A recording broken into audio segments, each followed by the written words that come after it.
आज से physics start करते हैं। चैनल पे कंप्लीट फिजिक्स करेंगे, केमिस्ट्री करेंगे, बायो करेंगे, तीनों ही करेंगे कंप्लीट, मतलब कंप्लीट साइंस करेंगे जितनी गवर्नमेंट जॉब के अंदर आ रही है।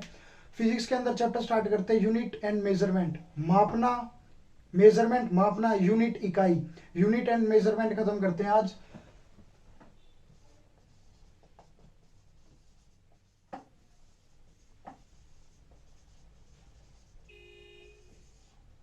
किसी भी चीज को नापने के लिए जरूरत तो होती है। मान लो पहले, काफी समय पहले हाइट नापने के लिए कोई स्केल नहीं होता था, तो मान लो एक रस्सी लेके नाप रहे हैं, इतनी हाइट है, उनको लगा अब इतनी है, उन्होंने यही एक मापक या यूनिट मान लिया, भाई इतनी रस्सी है, इसकी इतनी लंबाई है। जैसे जैसे आगे बढ़े, मॉडर्नाइजेशन आया, उस टाइम के ऊपर मान लो एक स्केल आ गया नापने के लिए, उस स्केल से नापने लगे किसी भी चीज को। आज के टाइम पे बोर्ड को नापना है तो अपने पास स्केल है, सेंटीमीटर के अंदर नाप लो, मीटर के अंदर नाप लो, अपनी मर्जी हो जिस भी चीज को नापने के लिए। इसी तरीके से किसी भी यूनिट को अगर नापना है तो चार चीजें हैं। एमकेएस यूनिट हो सकती है, सीजीएस हो सकती है, एफपीएस हो सकती है, एक एसआई यूनिट होती है, इंटरनेशनल यूनिट, जो हर जगह वैलिड है। कुछ एक देश हैं जो ये यूनिट, जैसे एफपीएस यूनिट का चलन कहाँ है ज्यादा, ब्रिटेन, ब्रिटिश लोग इसको ब्रिटिश पद्धति भी कह देते हैं, इसी वजह से। एमकेएस मतलब क्या है इसका, अगर लंबाई नापनी है तो किस में नापेंगे, एम से मीटर, मीटर के अंदर, के से केजी, अगर मास नापना है, द्रव्यमान नापना है, केजी, एस समय नापना है, सेकंड के अंदर, टाइम सेकंड के अंदर, मास केजी के अंदर, इसी तरीके से मीटर के अंदर। अगर ये यूनिट यूज कर रहे हैं तो आप अगर लंबाई नापेंगे तो मीटर के अंदर नापेंगे, केजी, के से केजी, अगर मास नापेंगे केजी के अंदर, टाइम नापेंगे तो सेकंड के अंदर, MKS unit. CGS unit, S से वही सेकंड, मास नापेंगे तो इसमें ग्राम के अंदर नापेंगे, सी सेंटीमीटर, लंबाई नापेंगे तो सेंटीमीटर के अंदर नापेंगे। एफपीएस, एफपीएस, एस से वही सेकंड, पी से पाउंड, सुना होगा नापने के लिए पाउंड का भी यूज किया जाता है। एफ से फुट, फुट पाउंड सेकंड नापने के लिए, लेकिन ये तो अलग अलग जगह अलग अलग होगा। जैसे ब्रिटेन के लोग एफपीएस यूज कर रहे हैं, तो लास्ट वाली ज्यादा बढ़िया यूनिट हुई, हर जगह ये यूज हो रही है। SI unit, SI unit, generally question आएंगे एसआई यूनिट पे से आएंगे। अगर क्वेश्चन पूछ रहे हैं तो वो पहले ही बताएंगे एमकेएस के अंदर क्या यूनिट बनेगी, लंबाई मीटर के अंदर, केजी सेकंड के अंदर, सीजीएस के अंदर क्या बनेगी, सेंटीमीटर, ग्राम सेकंड के अंदर। एफपीएस, अगर क्वेश्चन के अंदर एमकेएस नहीं दिया हुआ, सीजीएस नहीं दिया हुआ, एफपीएस नहीं दिया हुआ, तो एसआई यूनिट को लेकर चलेंगे। एसआई यूनिट, एसआई यूनिट के ऊपर डिस्कस करते हैं अब। एसआई यूनिट के अंदर 7 बेसिक क्वांटिटी या बेसिक क्वांटिटी पढ़नी है, उसके एसआई यूनिट देखनी है, उसके सिंबल देखने हैं। एसआई के अंदर बेसिक क्वांटिटी देखनी है, 7 बेसिक क्वांटिटी होती है जो अपने को देखनी है, याद भी होनी चाहिए। एसआई यूनिट और उनके सिंबल, पहले देखेंगे लेंथ, लेंथ की SI unit metre, symbol small M. Second time, time second, SI unit simple S. Third temperature, अगर एग्जाम के अंदर थर्मोडायनेमिक टेम्परेचर दे देंगे तो भी यही पूछ रहा है। टेम्परेचर, टेम्परेचर को नापते किसमें, केल्विन के अंदर। टेम्परेचर को फ़ारेनहाइट के अंदर भी नापते हैं, टेम्परेचर को सेल्सियस के अंदर भी नापते हैं। नॉर्मल ह्यूमन बॉडी का temperature 37 degree Celsius, 98.6 degree Fahrenheit. इसका सिंबल के। फोर्थ के अंदर आता है, लेंथ हो गया, टाइम हो गया, टेम्परेचर हो गया, मास, मास को किसमें, किलोग्राम के अंदर, सिंबल बड़ा के छोटा जी, केजी। फिफ्थ के अंदर electric current,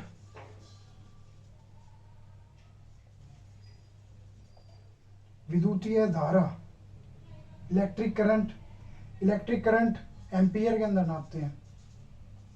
symbol A. Sixth, luminous intensity,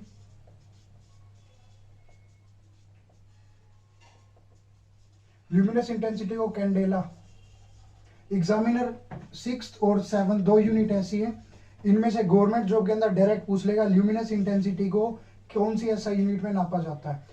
option के अंदर सिंबल भी दे सकता है, स्मॉल सी और D, luminous intensity. Seventh point है अमाउंट ऑफ सब्सटेंस,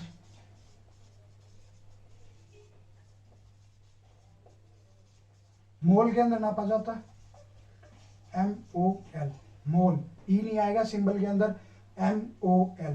ये दोनों यूनिट एग्जाम में डायरेक्टली पूछ लेगा गवर्नमेंट जॉब के अंदर, शायद पूछा भी हुआ है प्रीवियस ईयर, आप देखोगे तो पूछा भी हुआ है ल्यूमिनस इंटेंसिटी को किस में नापा जाएगा, कैंडेला उसकी ऐसा यूनिट होगी, उसका सिंबल हो गया CD। ये नाप रहे हैं। Amount of substance, mole, unit होगी MOL। ये तो होगी 7 बेसिक या फंडामेंटल क्वांटिटीज। जरूरी 2 सप्लीमेंट्री क्वांटिटीज भी होती हैं, सप्लीमेंट्री। एक तो है प्लेन एंगल, प्लेन एंगल, इसको नापते हैं रेडियन के अंदर। दूसरी है सॉलिड एंगल, इसको नापते हैं स्टीरेडियन, SS, स्टीरेडियन के अंदर, STRADIAN। ये जरूरी क्वांटिटी नहीं है, लेकिन ये याद रख लेना, अगर ये आता है तो एक्स्ट्रा एज मिल जाएगा एग्जाम के अंदर अपने को। इसके बाद करते हैं dimension formula, dimensional formula.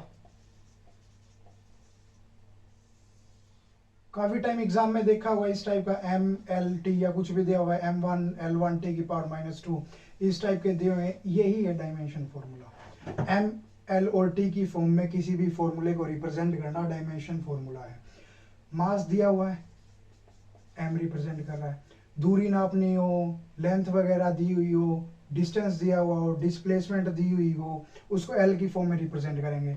T time है ही, टाइम वगैरह दिया हो उसको T की फॉर्म में रिप्रेजेंट करेंगे। सारा MLT, सारे के सारे फॉर्मूले को इनकी फॉर्म में रिप्रेजेंट करना है। जैसे मास दे दिया, मास में M तो है 1, L कुछ ही नहीं है, मास तो मास है 0, T 0, टाइम दिया हुआ है इसमें M0 L0, टाइम को T से रिप्रेजेंट करेंगे, T की पावर 1। मास, टाइम, अब मान लो डिस्टेंस दे दिया, दूरी दी हुई है L1 M0 T0। Dimension formula के लिए फॉर्मूले आने जरूरी हैं। पूरी फिजिक्स के अंदर फॉर्मूले करते रहेंगे, आगे वहीं की वहीं अपने को पता चलता रहेगा कि उसका डायमेंशन फॉर्मूला कैसे बनेगा। जैसे डिस्टेंस होता है स्पीड इनटू में टाइम, ये लगभग सभी को पता है, distance is equal to speed into में टाइम। यहां से स्पीड का निकालना चाहे DISTANCE, टाइम को नीचे ले जाओ डिस्टेंस के, स्पीड बच जाएगी, डिस्टेंस बाय में टाइम। डिस्टेंस L1, मास तो 0 है, 0 को लिखो या हटाओ एक ही बात होती है, इसका कोई मतलब थोड़ी बनता। L लिख लिया खाली, L1 है, टाइम T की पावर 1 है। अब ये T की पावर 1 को ऊपर लेके जाएंगे तो क्या होगा, L T की पावर -1, ये हो गया स्पीड। डायमेंशन फॉर्मूला के रिस्पेक्ट में स्पीड को वेलोसिटी भी कह सकते हैं, लेकिन ये दोनों अलग अलग चीज है। स्पीड होती है खाली रफ्तार, वेलोसिटी होती है जब रफ्तार को डायरेक्शन दे दी जाए कि वो किस दूरी किस जगह जा रही है। मान लो ये एक पॉइंट है, ये एक पॉइंट है, स्पीड कहीं से भी घूम फिर के यहाँ पहुंची, यहाँ से यहाँ तक आपने बता दिया 40 किलोमीटर प्रति घंटे की रफ्तार से चल रहा था, कहीं भी पहुंचो। अब वेलोसिटी अगर आप ये कह रहे हैं कि ये इसी डायरेक्शन में गया 40 किलोमीटर पर आवर से राइट साइड में गया है, तो ये उसकी वेलोसिटी है, वेलोसिटी, क्योंकि इसके अंदर आपने उसकी डायरेक्शन भी बताई है। ये होता है मैग्नीट्यूड, ये होती है डायरेक्शन। ऐसी क्वांटिटी को कहते हैं वेक्टर। ये आगे आने वाली क्लासेस में पढ़ेंगे वेक्टर कौन सी क्वांटिटी होती है, स्केलर कौन सी क्वांटिटी होती है, अदिश और सदिश राशियां, आगे आने वाली क्लासेस में पढ़ेंगे ये। तो वेलोसिटी वेक्टर क्वांटिटी है जिसके अंदर अपने को डायरेक्शन भी बतानी पड़ती है और ये भी बताना पड़ता है उसका मैग्नीट्यूड, मतलब क्या रफ्तार रही है उसकी और किस साइड हो गई ये चीज, ये हो गया वेलोसिटी। लेकिन डायमेंशन फॉर्मूला के अंदर अपने को डायरेक्शन से तो कोई लेना देना नहीं होता, इसीलिए स्पीड और वेलोसिटी दोनों की सेम डायमेंशन होती है, एल टी की पावर -1। एक्सेलरेशन, एक्सेलरेशन क्या होता है, change in velocity per unit time या वेलोसिटी बाय में टाइम। वेलोसिटी की डायमेंशन क्या निकली अपनी, एल टी की पावर -1। टाइम क्या होता है, टी की पावर 1, टाइम टी की पावर 1। अभी इसको ऊपर लेके जाएंगे क्या होगा, एल टी की पावर -2। ये इसका डायमेंशन फॉर्मूला हो गया एक्सेलरेशन का। Force F is equal to, बड़ा फेमस फॉर्मूला है, F is equal to M A, F is equal to M A. M mass हो गया, एक्सेलरेशन, एक्सेलरेशन की अपने निकाली है डायमेंशन, एल टी की पावर -2, तो एम एल टी की पावर -2, ये होगी एक्सेलरेशन की क्वांटिटी। डायमेंशन, पूरी फिजिक्स के अंदर काफी सारे फॉर्मूले हैं। अब इस लेक्चर के अगर अंदर मैं आपको डिफाइन करने लग जाऊं फॉर्मूलों का तो काफी वो वास्ट बड़ा लेक्चर हो जाएगा। जैसे जैसे आगे बढ़ेंगे वैसे वैसे अलग अलग फॉर्मूले देखेंगे, कुछ एक देखते हैं इसके बाद, और इसके बाद देखते हैं आगे एरिया।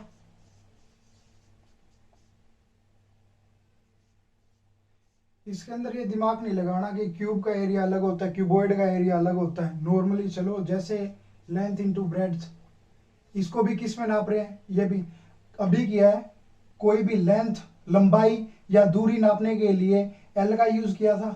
इसमें ये एक एल, ये एक एल, कितना हो गया, एल का स्क्वायर, एक एल एक एल, एल का स्क्वायर, तो एरिया कितना हो गया, एल का स्क्वायर।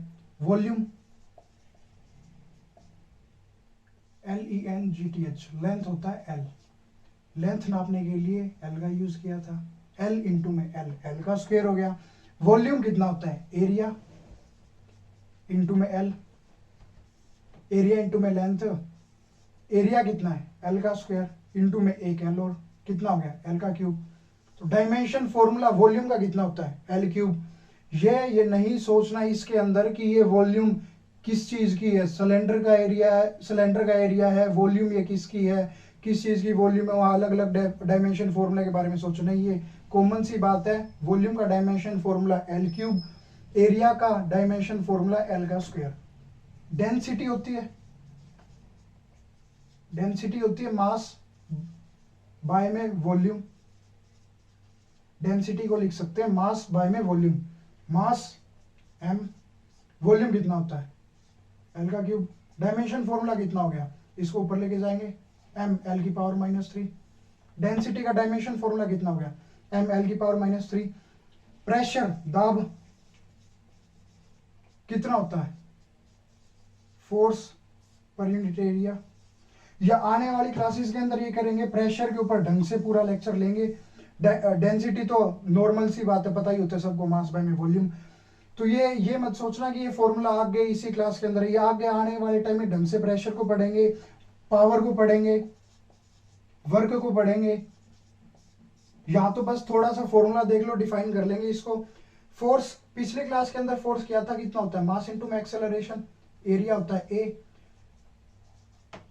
मास कितना था, एरिया कितना था, यहां से एरिया एल का स्क्वायर, एरिया लिख लो, मास एम आ गया। एक्सेलरेशन कितना था, एल टी की पावर -2, एरिया कितना है, एल का स्क्वायर।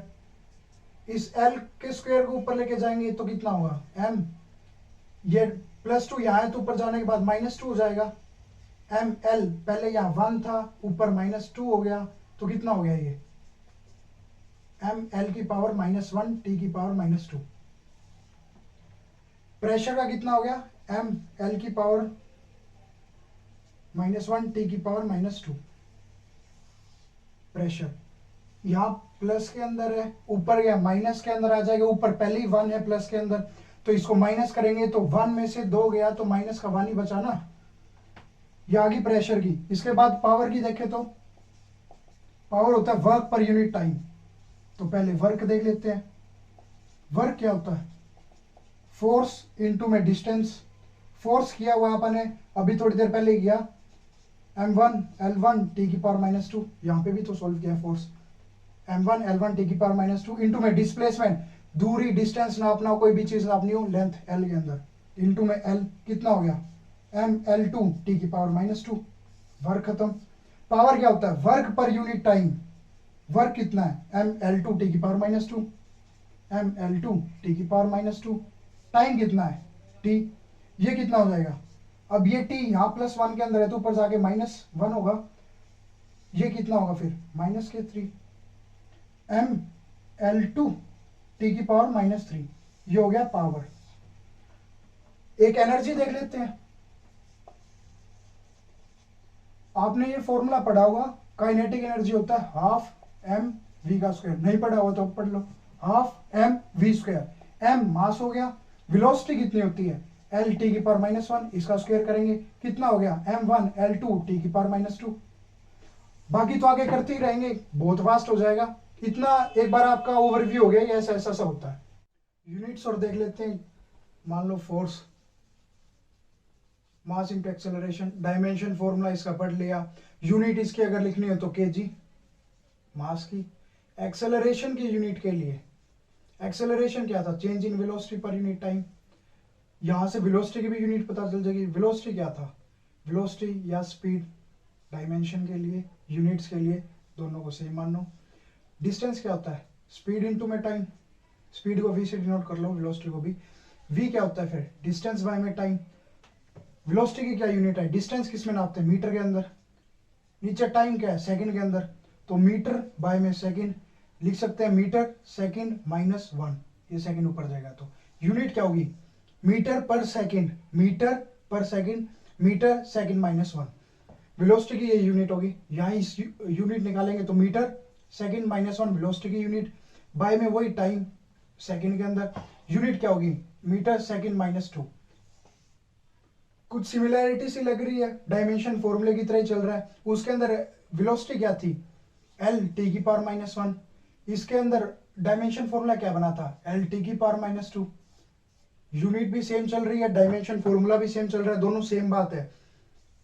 कुछ एक ऐसा यूनिट ये न्यूटन वगैरह के अंदर, बाकी तो जैसे फोर्स को न्यूटन के अंदर नापते हैं, बाकी ये हर चैप्टर के अंदर उसकी ऐसा यूनिट देखेंगे, यहाँ लर्न या क्रीमिंग नहीं करेंगे, आगे चलेंगे तो चलते रहेंगे, जैसे प्रेशर के लिए भी देख लेंगे इसकी ऐसा यूनिट क्या है, आने वाले लेक्चर्स के अंदर प्रेशर को एटम के अंदर नापा जाता है, एटमॉस्फेयर के अंदर भी नापा जाता है, प्रेशर को 2-3 यूनिट्स होती है और भी नापा जाता है, पास्कल के अंदर नापा जाता है। एटमॉस्फेयर इसकी ऐसा यूनिट नहीं है, पास्कल इसकी ऐसा यूनिट है।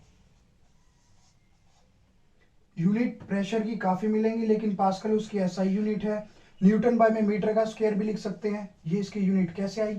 प्रेशर को क्या लिखते हैं फोर्स बाय में एरिया, फोर्स कितना होता है, फोर्स को किससे नापते हैं न्यूटन, न्यूटन बाय में एरिया क्या था एल इंटू में एल, मीटर इंटू में मीटर, कितना होगा मीटर का स्क्वायर, एल का स्क्वायर क्या लिख सकते हैं मीटर का स्क्वायर, कितना आ गया न्यूटन बाय में मीटर का स्क्वायर, या ये लिख लो न्यूटन मीटर का स्क्वायर 2। कुछ एक इंपॉर्टेंट टर्म, इस इतना तो हो ही गया, कुछ एक इंपॉर्टेंट टर्मिनोलॉजीज होती हैं, जैसे 10 की पावर -1 को क्या कहेंगे, या 10 की पावर +1 को क्या कहेंगे। 10 की पावर +1 को क्या देते हैं डेका, इसका साइन भी याद हो जाए तो बढ़िया है, डी और ए, डेका डी ए। 10 की पावर -1 को डेकी, इसका सिंबल क्या होगा सिर्फ डी। 10 की पावर 2 को क्या कहेंगे, और 10 की पावर -2 को क्या कहेंगे, 10 की पावर 2 को कहेंगे हेक्टो, सिंबल इसका एच। 10 की पावर -2 को क्या कहेंगे सेंटी, सिंबल इसका स्मॉल सी। 10 की पावर 3 किलो, 10 की पावर -3 मिली, 10 की पावर -6 माइक्रो, ये इंपॉर्टेंट है, इसका सिंबल भी हो गया। 10 की पावर +6 ये हो गया मेगा एम। 10 की पावर -9 नैनो स्मॉल एन। 10 की पावर +9 गीगा, सिंबल हो गया इसका ये। 10 की पावर -10 एंगस्ट्रॉम के अंदर नापा जाता है। राइटिंग में मत जाना, पिछले लेक्चर की तरह इस लेक्चर के अंदर भी इनकी पीडीएफ प्रोवाइड करवा देंगे। 10 की पावर -10 एंगस्ट्रॉम, सिंबल इसका बड़ा ए। मैक्स टू मैक्स यहाँ तक 12 तक कर लेते हैं, 10 की पावर -12 और 10 की पावर +12। 10 की पावर -12 को क्या कहेंगे? पिको। टेरा, माइनस के अंदर चलेगा तो पिको, प्लस के अंदर चलेगा तो टेरा। सिंबल बड़ा टी, यहाँ पिको स्मॉल पी। माइनस वाले थोड़े इंपॉर्टेंट है, प्लस वाले थोड़े लीस्ट इंपॉर्टेंट है, लेकिन इंपॉर्टेंट सभी हैं। यूनिट्स का हो गया। बाकी जो यूनिट्स है ये हर चैप्टर के अंदर पढ़ेंगे, जैसे जैसे चैप्टर आगे आएगा वैसे वैसे उनके यूनिट्स भी देखेंगे, उनके डायमेंशंस भी देखेंगे। इतना इनफ है इस लेक्चर के अंदर यूनिट एंड डायमेंशन के अंदर। आगे जब अगला लेक्चर स्टार्ट करेंगे तो उसके लेक्चर के अंदर जो जो फॉर्मूलेज आएंगे उनकी वहां डायमेंशन देखेंगे, उनके यूनिट को देखेंगे, सारी चीज मतलब स्टडी करते रहेंगे लगातार। तो ये एक ओवरव्यू की तरह लो इस लेक्चर को। Thank you.